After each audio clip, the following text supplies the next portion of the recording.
We have all had painful events in our lives that can lead to depression, anxiety, addiction, or broken relationships. But here's a secret. It is not about what happened to us that causes suffering. It's the stories we believe about ourselves. Join us as we shine light on how to rewrite our stories, avoid the shadows of shame, and travel along the pathway to joy, love, and connection. It's the Finding Peace podcast with your host, Amazon best-selling author, Troy L. Love. I'm sitting on the living room couch with my brother.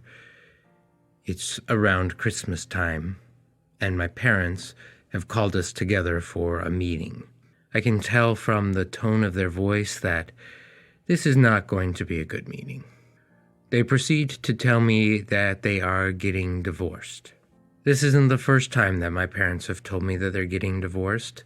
One of my earliest memories is sitting on a red vinyl bench at a Chinese food restaurant, sitting across from my mother and father when I'm about 4 or 5 years old, and they're telling me that they are getting divorced, and they ask me who I want to live with.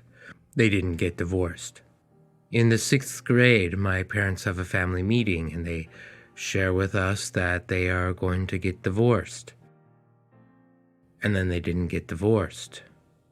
In the 9th grade, my parents call us together to have a family meeting, and they share with us that they're going to get divorced. And then they didn't get divorced. And so now here we are. I'm a senior in high school, and my parents have called us together again and have told us that they're going to get divorced. And this time I know that they're serious because of some of the things that have happened in our family. I know that this is happening, and I have 2 thoughts. The first thought is, well, finally, my parents are going to get divorced. They're not going to fight anymore. I don't have to watch the fighting happen anymore. So there was a sense of relief on one hand. And on the other hand, there was a lot of sadness because I knew that life was going to change. After the winter break, I went back to school, and I was in a creative writing class with Mrs. Ruskowski. Now, for whatever reason, I had decided that I was going to write fractured fairy tales, and that was the only genre that I was going to write. And all the patience of Mrs. Ruskowski for having to read those ridiculous stories. But in my mind, I really thought that I was going to be able to write an amazing book based on fractured fairy tales. Looking back at it now, I realize that I probably was just trying to live in a fantasy world, and I didn't want to really face the reality of what was going on in my life, and so that's why I was doing the fractured fairy tales. But Mrs. Ruskowski challenged me to stop writing fractured fairy tales and try another genre. I was sad. I was going through the challenges of this divorce and the proceedings that were taking place with that. I wanted her to feel sorry for me. I wanted her to let me continue to write the fractured fairy tales because it was easier for me. So I shared with her that my parents were going through a divorce.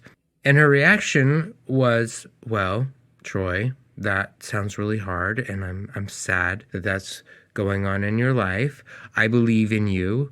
I believe that you have greater creative talents and abilities that you're not tapping into, and I encourage you to write something other than fractured fairy tales. Well, that wasn't really the reaction that I was hoping to get from her, but looking back, I am so grateful that that was the reaction that she gave. She didn't hold space for me to be able to process my emotions. I don't think that was her role. She acknowledged that it was painful, which I appreciate, and then she encouraged me to keep moving forward, to tap into the talents and abilities and find other ways of using my creative writing skills in a new and challenging way. I look back at that time and I am so grateful for her. In today's podcast, we are going to be talking about ACEs, adverse childhood experiences. And I'm interviewing my colleague and fellow social worker, Breanna Safsten, who is a therapist who works in my office at Yuma Counseling Services. And we're going to talk about adverse childhood experiences, and we're also going to talk about resiliency. Just as a heads up about the interview with Breanna. She does go over the questionnaire of ACEs. There's nothing explicit about it, but it can be triggering. It can bring up memories that have happened to you. So I encourage you to do self-care. And if you are triggered, turn the podcast off and use some of your coping skills to be able to work through that before you listen again. There are a lot of things that can help us develop greater resiliency in working through the adverse childhood experiences. But I wanted to take a moment and spend some time with my good friend and colleague, Breanna Safsten, who is a fellow social worker, and get a better understanding of what ACEs are and what they mean. So, hello, Breanna. Hello. Tell us a little bit about you. Well, I have been in the social work field since 2015 when I graduated with my Bachelor's of Social Work from Weber State University in Ogden, Utah. That's my alma mater, too. Yay! Yay! Go Weber. Go Weber. And then right after that, I went on to get my master's degree in social work from Our Lady of the Lake University based in San Antonio, Texas, and graduated in 2017. And since then, I've been in practice in the mental health field. I'm really excited that you're here. Welcome to be here. Tell us a little bit about ACEs. How did you become familiar with them? What are they? I actually became familiar with ACEs after I graduated with my master's degree. My program was focused on direct practice with Hispanic children and families, so it was focused on a lot of family practice. We didn't touch a lot on trauma. So it was something I was introduced to, I believe, during my internship when I was getting my master's degree. My supervisor wanted to focus on trauma-informed care. So that's what really introduced me to ACEs.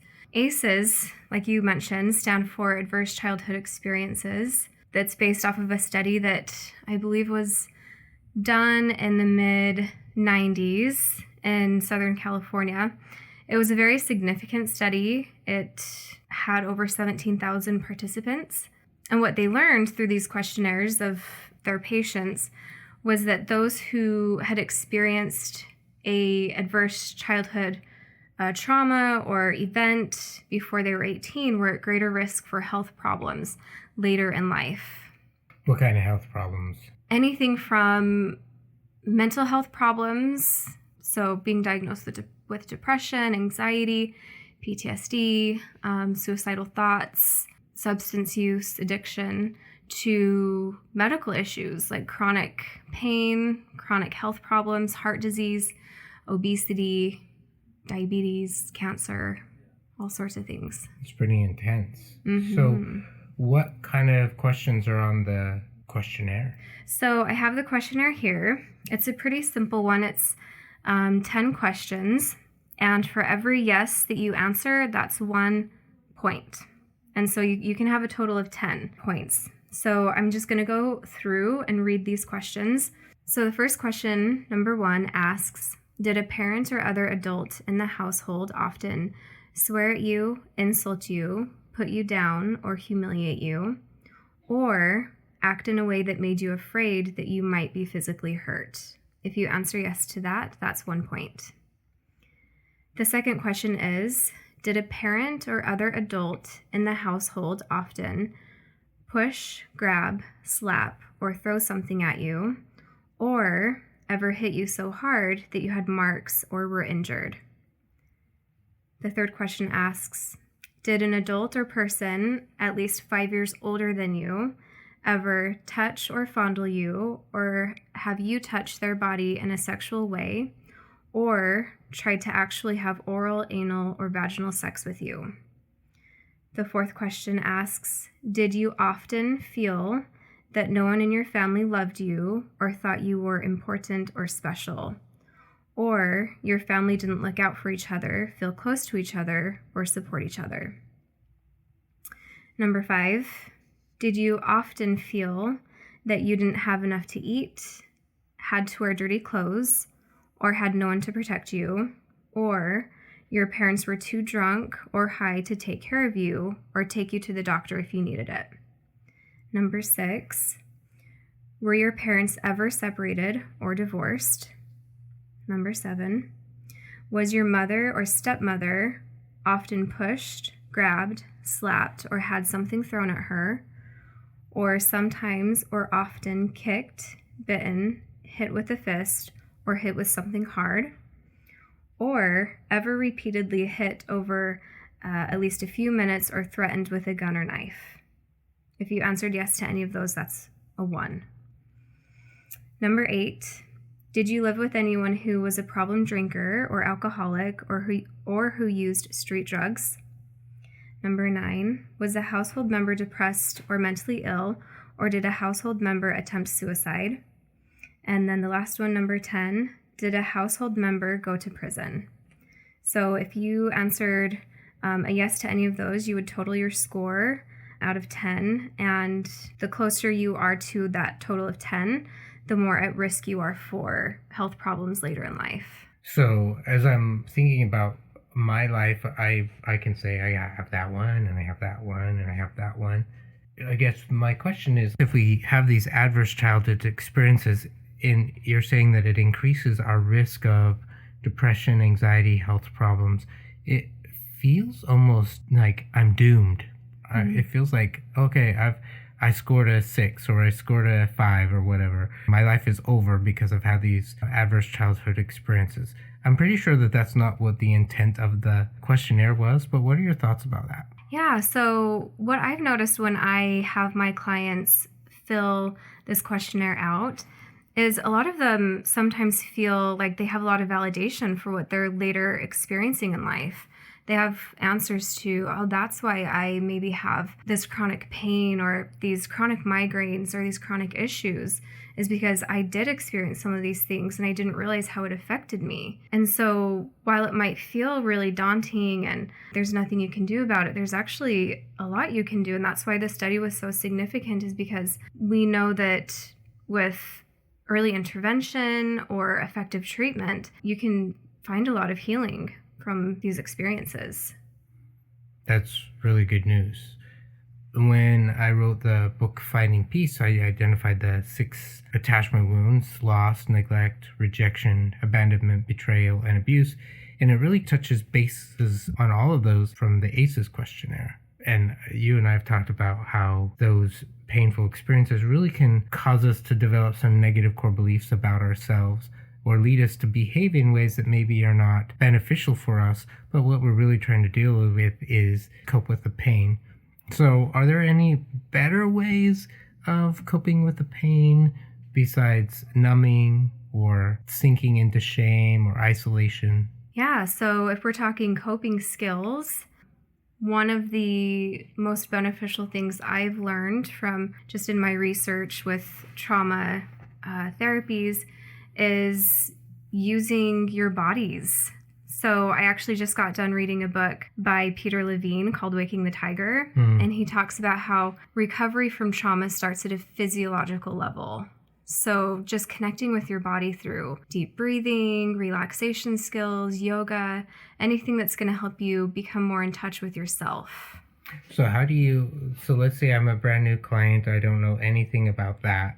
How would you guide me through connecting with my body? One of my favorite ways is just a simple mindfulness exercise. So I tell my clients, as you're sitting there on the couch, don't change your position, just stay as you are. And I want you to focus your attention on your feet.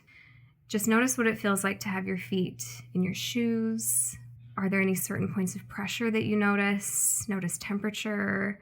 Notice any sensations that might come up for you. Notice what it feels like to have your toes in your shoes. Are they squished together? Are they comfortable? Just kind of walk them through what it feels like to have their feet in their shoes, which is really simple. And I think some people find it kind of silly, but it's just a good, simple exercise to show, let's just bring our attention back to ourselves and back to our bodies. What's the benefit of doing that? It helps to create a better connection between your mind and your body. So we know with trauma or with these ACEs, a lot of times we lose that connection with ourselves, with our bodies. You're talking about grounding. You're talking about self-regulation, which I was just looking up. That's one of the aspects of resiliency, being able to ground ourselves, be able to just notice, I'm being triggered. Let me do some deep breaths. Let me figure out what I can do to get myself grounded again. And people who have mastered that skill or are really good at it, that increases their resiliency to the adverse childhood experiences. What are your thoughts about resiliency, and are there any other ways that we can improve our resiliency besides breathing and mindfulness? Yeah, definitely. In fact, I have a resilience questionnaire here. I'm just going to read through them. Sure. So the first question asks, I believe that my mother loved me when I was little. You would circle definitely true, probably true, not sure, probably not true, definitely not true. And that's the same options for each of these questions. Okay. So the second one asks, I believe that my father loved me when I was little. The third one, when I was little, other people helped my mother and father take care of me, and they seemed to love me. Number 4, I've learned that when I was an infant, someone in my family enjoyed playing with me, and I enjoyed it too. Number 5, when I was a child, there were relatives in my family who made me feel better if I was sad or worried. Number 6, when I was a child, neighbors or my friends' parents seemed to like me. 7, when I was a child, teachers, coaches, youth leaders, or ministers were there to help me. Number 8, someone in my family cared about how I was doing in school. Number 9, my family, neighbors, and friends talked often about making our lives better. Number 10, we had rules in our house and were expected to keep them. 11, when I felt really, really bad, I could almost always find someone I trusted to talk to. Number 12, as a youth, people noticed that I was capable and could get things done. 13, I was independent and a go-getter. 14, I believed that life is what you make it. So I like those because it asks you to consider other aspects of your life. Who was there in your life that you can turn to for safety and support and comfort? Yeah, as you were reading those, I was going over my life. I've had a lot of adverse childhood experiences that have happened in my life. I have a lot of those attachment wounds we've talked about. But as you were reading the questionnaire, I also recognized that I had a lot of positive people. I did know that my mom and dad loved me. I recognized that my grandma in particular just adored me and spent a lot of time with me. I had teachers and peers that were there for me. So just reading through that brought me a sense of, oh, yeah, there were people that were there. I wasn't entirely alone through this process of pain. There were a lot of love and connection. Do your clients find that answering these questions are helpful for them? Yeah, definitely. And, some of them might say, when I was little, I did have those things, but in my life now, I feel kind of alone and I don't have a lot of people. So that's when because, as we know from attachment theory, and these attachment wounds, we're wired for that connection and belonging and to have meaningful relationships. So sometimes it's about finding those people in your life today that you can reach out to for support and community and connection, which can be really challenging. You might have to challenge yourself to kind of make those friends and put yourself out there, but that's another resilience factor. Well, I think that it's hard, especially if I've had one of these attachment wounds or one of these adverse childhood experiences. I think of the wound of rejection, for example. I'm maybe afraid to be vulnerable and put myself out there because I'm afraid if I try to reach out, you're going to reject me and then it's just going to be worse. So I'll just hold myself in. I'm not going to reach out to anybody. I'm just going to pretend that it doesn't really bother me and just be lonely. And at least for me, when I've worked with clients who do that, they feel those symptoms of depression and anxiety.